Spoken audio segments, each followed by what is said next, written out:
We keep things rolling here on the Sports Cubicle and Sports from the Couch on WCPT 820 AM, heartlandsignal.com, WSBC 1240 AM, Chicago, and on YouTube at the Sports Cubicle.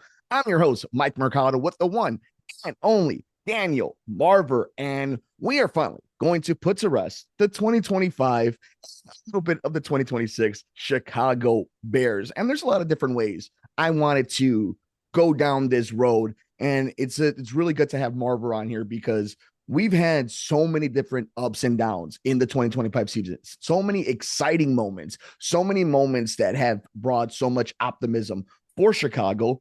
But there were also moments that were questionable. There were moments in which you sit there and you have some worry. So we're going to tackle a bunch of that stuff. And I kind of wanted to set the road, right? How did we get here?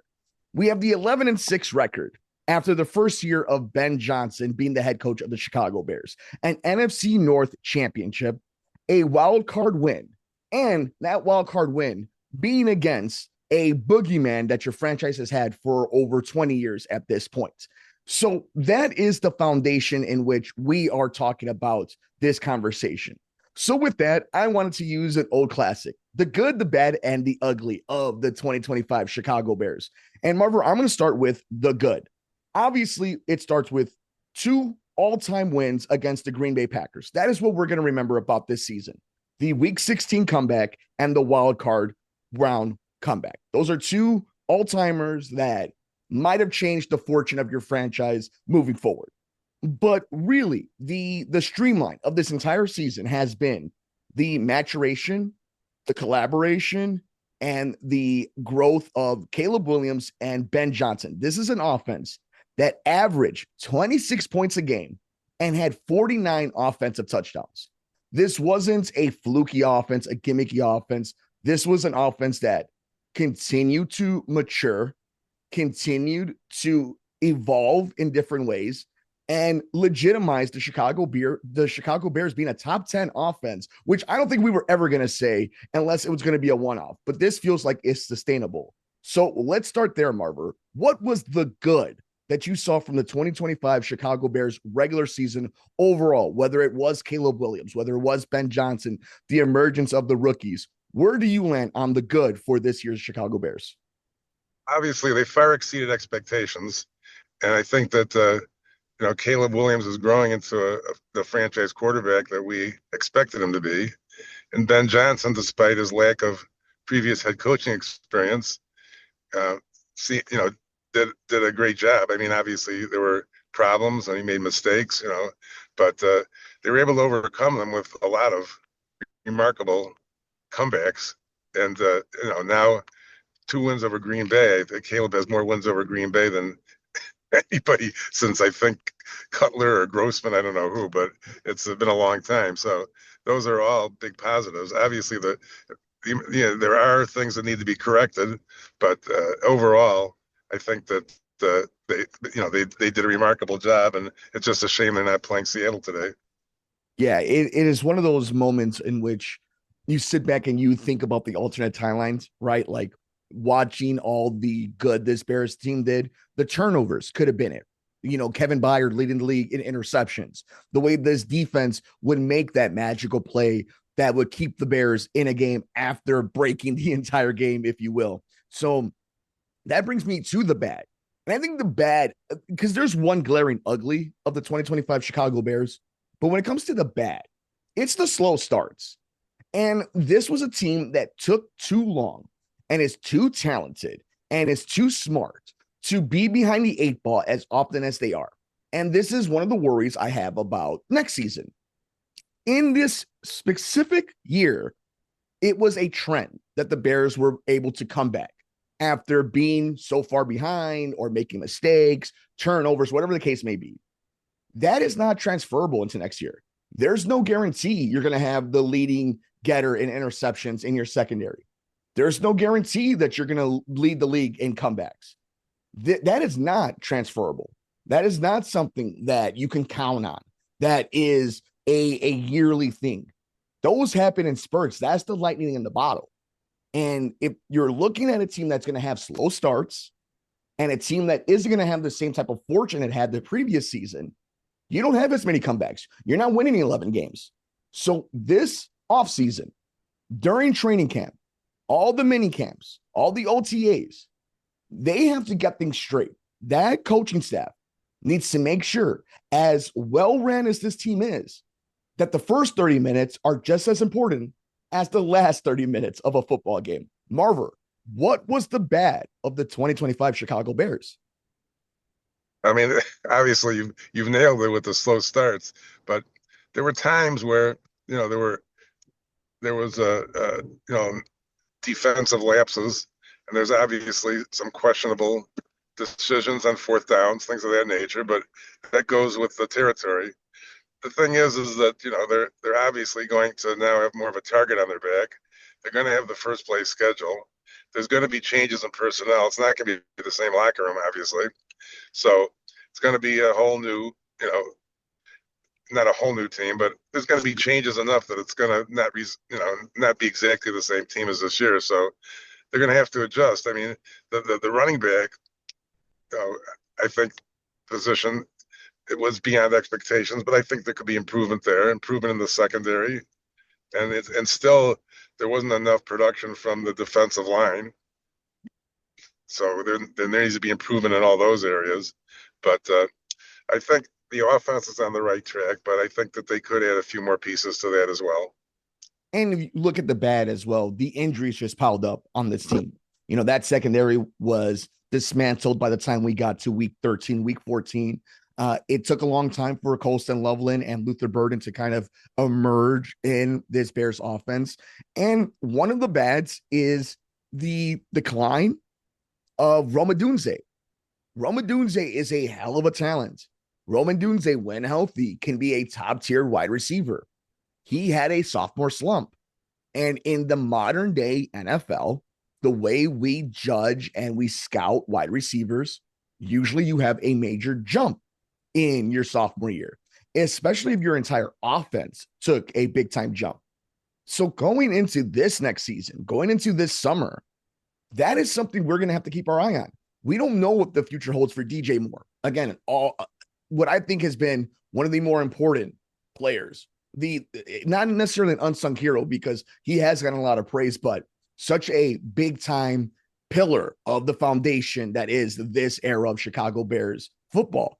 But if you're going into next season with Luther Burden kind of emerging as your number two, Rome Odunze taking a step back, not certain of the future of DJ Moore, that is a level of concern where they need to make sure they hunker down and get those trenches taken care of, because you need Caleb to have and more importantly, Ben Johnson to have as many weapons as possible so that those trick plays, those crazy schemes that he comes up with, have the talent that can execute what he has in mind, what he has in the playbook. So I want Bears fans to kind of keep a mind in that, you have a lot of interesting dynamics going on in the wide receiver rooms. What are your thoughts on that? The wide receiver room right now, the uncertainty of DJ Moore's future, what we've seen from Rome Odunze, and the emergence of Luther Burden. Where do you land on that, Marver? I think that they're all excellent targets, but I think that Johnson has a fondness for the tight end position, and that's developing. And I think that you'll even see more of that. I mean, there were times where I think they had 2, maybe 3 tight ends at the same time. So it's something that not a lot of other teams use, but he used it in Detroit, so it's no big surprise that he used it here. But I think you'll see more of Loveland, more Komet being used. And I mean, I don't know what's going to happen with Moore. I mean, obviously it would be nice to have him back, but that's not a certainty. So, they may have to shop around for a replacement. And I think they are shopping around in this very specific side of the ball. And that's going to be on defense. And that is where we are going to look at the ugly of the 2025 Chicago Bears as we are putting to rest the 2025 Chicago Bears here on the Sports Cubicle and Sports from the Couch. I'm your host, Mike Mercado, with the one and only Daniel Marver here live on WSBC 1240 AM Chicago, WCPT 820 AM, heartlandsignal.com, and on YouTube at The Sports Cubicle. This is a defense that gave up almost 25 points a game. A defense that, while they got takeaways, There were too many times, specifically on that defensive line, that you didn't hear Montez Sweat's name. This is somebody who did still have double-digit sacks, big-time moments in big-time games, but not consistent enough. This defense wasn't consistent enough. Too many names that we had put value on have not emerged to be those pass rushers, those defensive run stoppers. And for somebody like Dennis Allen, who doesn't run the most simplistic defense, it has been a black eye for the Chicago Bears. And for a city that has always loved defense, it has been kind of a whirlwind to rely so much on the offense and not have a reliable defense. But there are a lot of stars on this team. We have to see what happens with Jaquan Brisker, with Jalen Johnson. I think Kyler Gordon, as the playoffs went on, as he got healthier, coming back off the IR, he looked really good. But what's going to happen with TJ Edwards? What are you going to do with Tremaine Edmonds? What are you going to do trying to help out Montez Sweat? That defense, from Ryan Poles' perspective, should be one of the biggest targets this entire offseason, whether it's the draft or free agency. Hell, even trades, whatever the case may be. You need to get pressure on the other team's quarterback. You need to help out your offense by dismantling the other team's offense. And they did not do that enough this season. And here's the thing, too. Even when they got takeaways, they weren't scoring a lot of touchdowns necessarily off those takeaways. So you're going to need a more dynamic defense. You're going to need more dynamic talent. And it is not even up for debate. That is the glaring need for this Chicago Bears teams moving forward. Marvin, for you, what was the ugliest part of this Bears team in this very successful season, but still a season that did have some faults, if you will?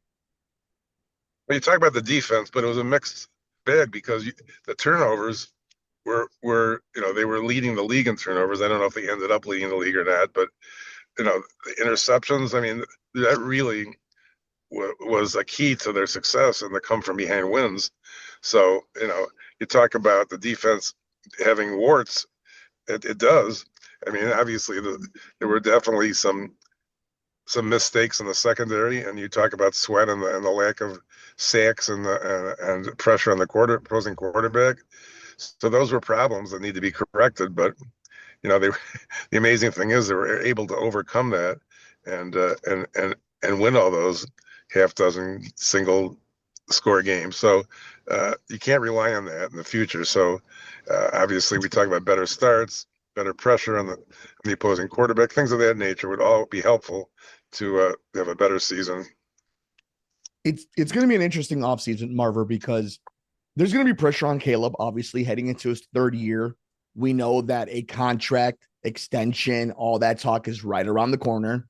Ben Johnson going into his sophomore year as a head coach. There's tape, but there's been tape of him as an offensive coordinator, but how he does things as a head coach now is on tape, kind of the trends. And there's going to be pressure on those two.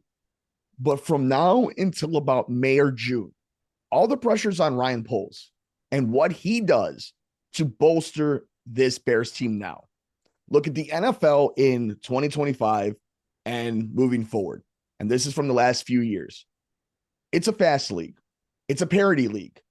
The NFL wants the best teams to stay best for just a little while and the worst teams to stay worse for just a little while. They want everybody to live in that middle. Right now, the Chicago Bears are in a position to be on that very top tier. They're in their Super Bowl window.